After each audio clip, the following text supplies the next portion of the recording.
你就可以网络上去做询问，而且也不只可以问一家，你可以问2家、3家、5、6家，你问10家也没有问题。请问是蟹堡王吗？不是，我是派大星。Hello， 大家好，欢迎来到麦式音响的 YouTube Channel。那今天呢，要跟大家聊聊一个非常值得探讨的话题水货商事件。最近有一位网友，他在网络的论坛上，他发表了一篇文章，就是说他想要购入这个2万多元的入门被动式的音响。那接着就跑去好几家店试听了大概10对左右的喇叭。那取得店家报价之后呢，他在经由网络上的比价，那最后就决定去这个大陆的网站上购买所谓的平行输入品，也就是我们常听到的水货。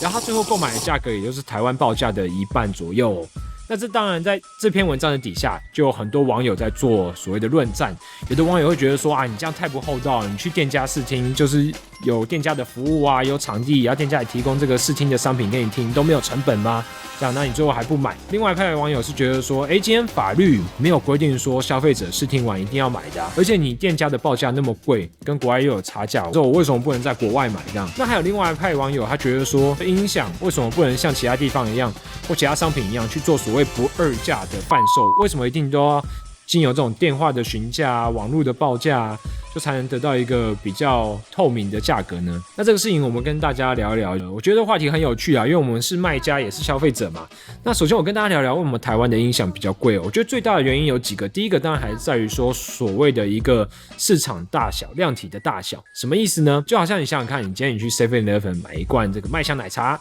那你的价格会是10元嘛？那如果今天你疑似跟统一，你就打电话去统一说，我要订20万罐麦香奶茶，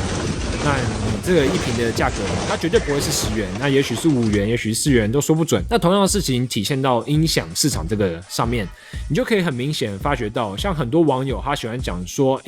你看美国亚马逊多少钱啊？你看大陆多少钱啊？你看这个欧洲的一些电商网站啊，这个音响都卖的比台湾便宜很多呢。那事实就是很残忍的是，台湾的音响进口商，他们大部分没办法在这个价格上去跟原厂去做所谓喊价的动作，因为今天他可能原厂觉得说，台湾进口商喊出来1年进口的量，跟美国的一个州的销量比起来都还差得很远。那我为什么要卖你便宜呢？因为你的量就不够啊。所以这个就是非常非常残忍的事实哦。这也是我觉得是台湾为什么音响会比较贵的最大的主因啊。但第二个就是关税，但关税我觉得这其实算次要的问题，因为你看，你假如美国、大陆或者是欧洲，他们都没有关税吗？那他们没有税的问题嘛？其实他们也有所谓的营业税，也有所谓的营所税，他们都有相关的税要缴。甚至你在淘宝上面，你跟大陆人去买这所谓的水货，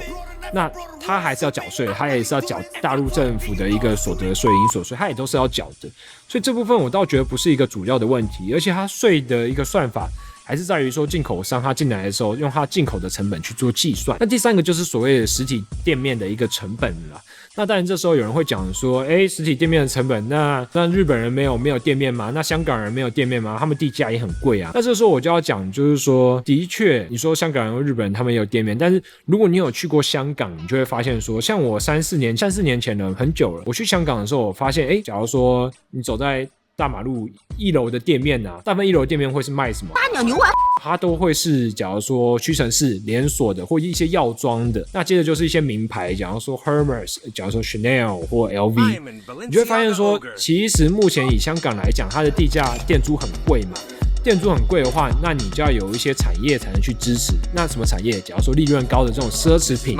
那销量大的，假如说这种药妆店，它才能去支持所谓1楼这个店面的店租。那如果你是音响店的话，基本上你都只能慢慢的散到这种楼上的店铺去做营业。那我觉得这更残忍的事实是说，如果以后音响业他们的利润再进一步的缩减，说不定以后你还真的看不到所谓实体的一个音响店面。那你说店租的影响大不大？我觉得其实是蛮大的，因为你看，假如说你在大陆好，其实你看大陆那么大的一个地区，你在云南租一个店面，你在上海租一个店面，那个价钱会不会差到10倍？我觉得甚至不止10倍。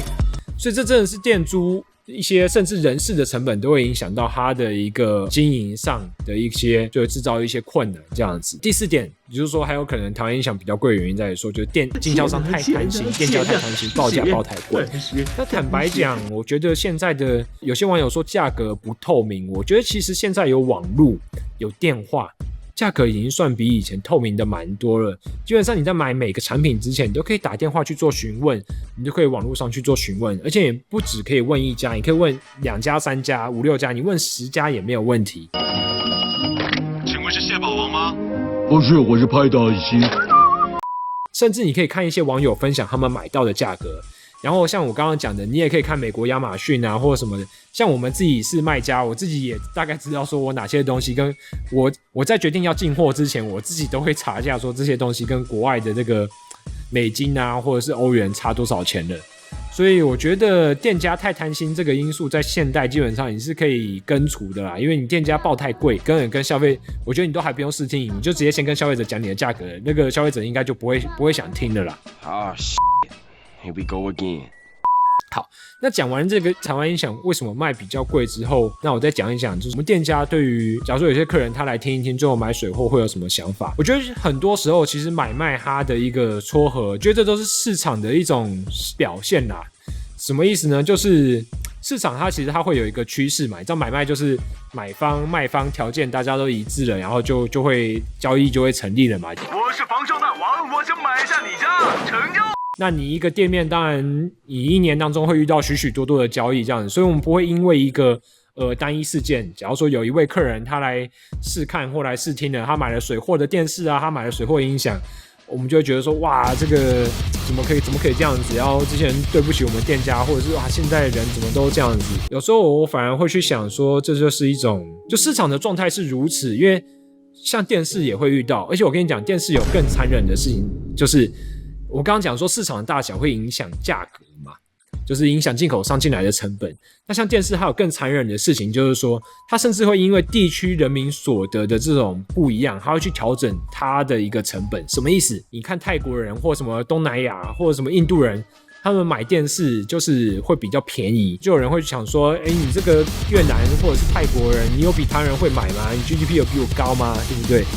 那对于原厂来讲，其实它有时候真的会因为你看像 YouTube 像 Netflix， 它针对这些地区它的收费也是比较便宜的。那根本的原因是为什么？因为其实对原厂对工厂来讲，他希望做的事情就是他工厂每分每秒都在做商品，都在生产商品。只要我逮到你们两个摸鱼打混，我就要你们2个人付钱。他希望不管怎么样都要有人都把这些商品都买回去，就算他用成本价去卖，有人买他也觉得 OK。 所以你看他有些厂商有些商品他甚至在所得比较低的地区，我们不讲这些啊，我们讲可口可乐好了。你看可口可乐他们在北欧一瓶可口可乐它是卖50-60块，那他在台湾卖的话可能就是一瓶卖20块这样子。那你要说它的这个生产的成本差异差很大吗？我觉得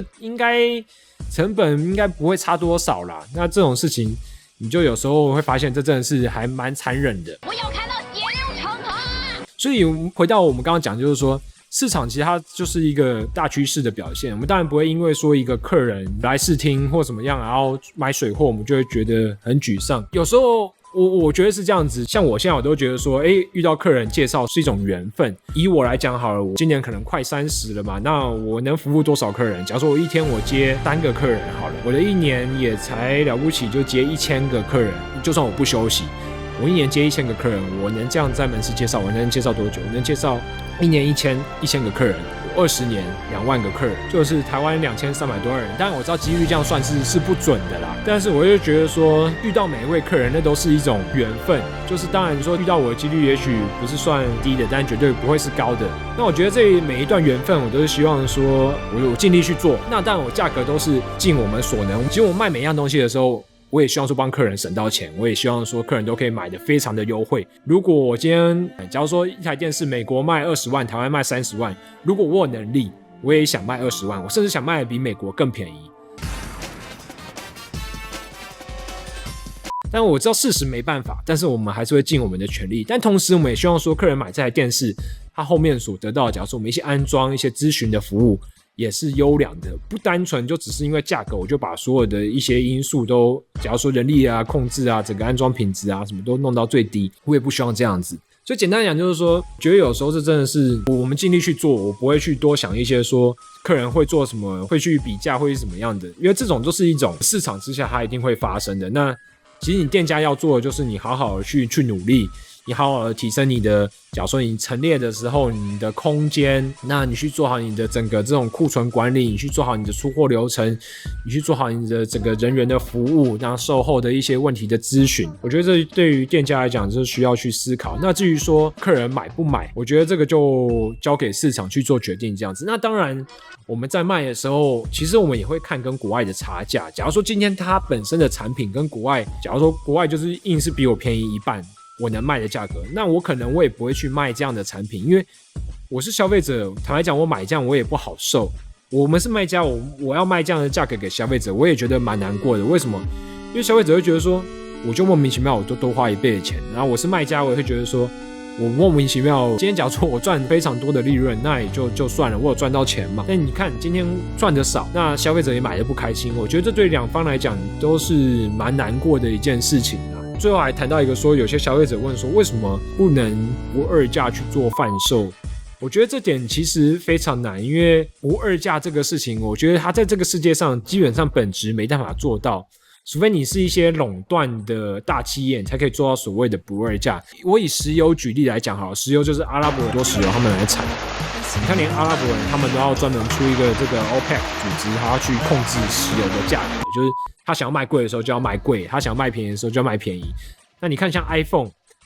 它只有 Apple 一家他在卖嘛，但是他还是想要控制价格啊，他想要每年卖的越贵。那如果他发现说他今年做太多只手机了，那导致说他这个需求小于供给非常多的时候，这个手机它的 iPhone 开始跌价的时候，它也是马上减少它的产能去维持住它的价格啊。那甚至像小米这种说它已经算号称不二价，但它有时候还是会做活动，它在不同的 Momo 在 PC Home 在一些网络平台，它也是做所谓的这种点数回馈的一个动作。所以我觉得不二价这种事情在现在这种资本的社会很难，因为为什么？因为买卖就是每个人都想赚得更多，每个人都想省得更多，这是资本主义的糖衣啊！那你在每个交易的当下，它都有各种因素条件去达成一个交易，那都会影响到你最后撮合的一个价格。所以不二价贩售，我真的觉得在现代社会是没办法做到的啦。好了，那总结就是讲说，就是关于消费者看了东西，然后去实体店家试听，然后去买水货这件事情的看法。我的想法就是说，其实这就是市场一切会发生的事情。身为店家的我们，其实我们不会去太在意这种事情啦。那当然，我们也是希望说消费者都能买到优惠的商品。那我们卖家呢，其实我们已经是最底层的小经销商了，我们就是尽我们的所能去做努力。那当然也希望说这种原厂它能越来越重视我们台湾地区的消费者，能够给我们非常优惠的价格。对，就是这样。好，那这个节目就到这边，我是 Alan， 谢谢大家，拜拜。